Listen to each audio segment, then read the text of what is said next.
4 months ago, Khadijah Mellah had not even sat on a racehorse. Now the 18-year-old has made history by being the first woman in the UK to race in a hijab.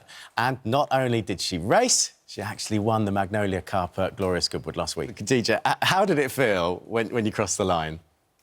Just floods of emotion. I was screaming, crying loads. Because I was in that day when you were on Good Morning Britain before. It was the morning before or a couple of days before, and you said... It was actually the fourth morning. Or fifth. It was the morning before. I mean, you seemed really relaxed, but you said you didn't expect to win, did you? Fourth or fifth, I was you said? expecting to sit in the middle of the pack. Yeah.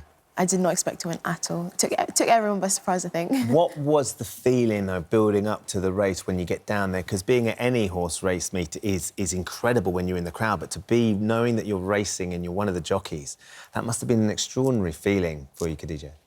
Watching the races the day before and then, like, realising that I would be on the track the next day, I was like, no way. Like, it's just still really weird to sort of get my head around. And then you get on the horse on the day and you're going around the parade ring and you know you can see all the others that you're racing against. How are you feeling? The nerves were, like, crazy. Like, I started tearing up with nerves and I was like, I don't even know what was happening here. So emotional overload, really? Yeah. But you have to sit on the nerves, don't you, and really try and control them. And especially with, like, people trying to feed information to me, like, make sure the start, you know, you get the start right. And I'm like, I don't know what... Shush.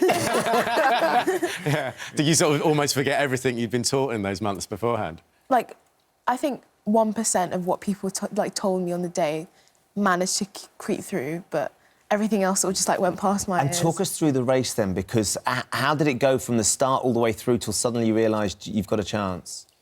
Well, to be fair, when I set off, it was quite a mess because we were all just circling round. So I didn't expect him to go forward, and he just, like, sort of accelerated. Then I was like, OK, we have a chance here. So she should have been a massive prize. 25 to 1 was too short, in my sort of expert opinion. No disrespect, I love this girl to death, but I thought if she wins, it would be a miracle. And there was so much support for Khadijah that the horse actually went off, I think, around about 6 to 1 or something, because of the weight of support. But there was no way that horse should be winning that race, and she gave it the most incredible ride. I was so proud watching it, and she was crying. We were all in floods of tears afterwards. She's an absolute titan. I was always told that it's the horse that wins it, but the jockey can lose it. But it sounds like the horse didn't really stand a chance, but it was Khadijah who made the difference. So the trainer, Charlie Fellows, was watching it alongside us, and her jockey coach, Nick Bentley, and there was a time when she peeled out after sort of travelling through, and I went, have we actually legged up Frankie Dettori? Because she's really good at it. It was brilliant. It was ace. And that must have been extraordinary for you because you've been filming Khadijah for this fabulous documentary we can't wait to watch. For me, it was about showcasing the wonderful opportunity through this charity for children in inner cities to become affiliated with horses, because that,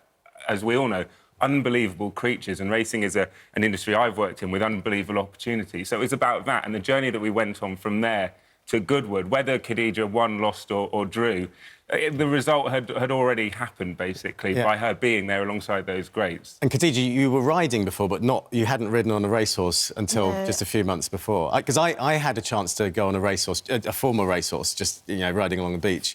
And I couldn't believe how big they are. I mean, they're so much bigger than a normal horse. And then my one was a bit stubborn, so once he saw the sea, he just went, and I couldn't control it. I mean, what was it like making that step up? There was definitely a couple of days where things just went completely wrong, because I just didn't really understand racehorses. Got taken off with quite a few times. As it fell off?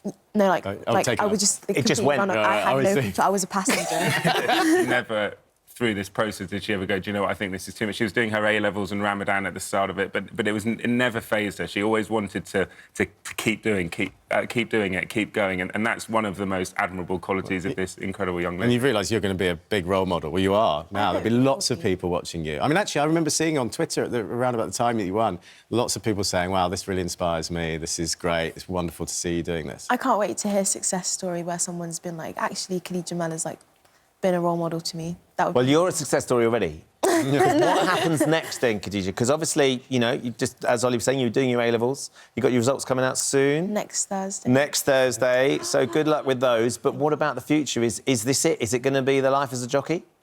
I'm not sure.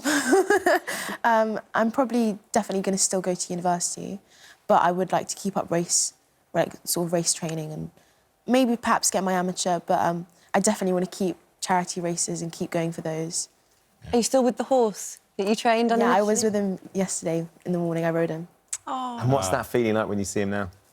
He doesn't even know he's a champion. He's such a chill guy. He doesn't even know who I am then. I get the impression that you don't really appreciate you're a champion as well. You're very chilled too. Very I'm grounded. taking it all in your stride. Oh, thank you. I think it's all just taking a while to absorb. And sinking. And so you could do a sequel, couldn't you? You could this Yeah, could I'm go on. already lining up my next job as jockey agent to Khadijah. I'm ready. Have you sold the movie rights yet, though, Oli? 'Cause it's going to be one hell of a story. Yeah, I mean, it is a Hollywood journey, but no, Riding a Dream's coming out on ITV in the autumn, so people can see this remarkable journey then. Well, look, we've been able to enjoy it briefly with you, and it's been absolutely wonderful. Congratulations. Thank you very much. Best of luck for next Thursday as well, of course, because there are things that are important, and I know that you probably worked incredibly hard for those A-levels as well, so I hope they go well. Oli, it's great to see you. No, Thank you thanks, for coming guys. in. Thanks so much. Great stuff. Appreciate it. Lovely to see you.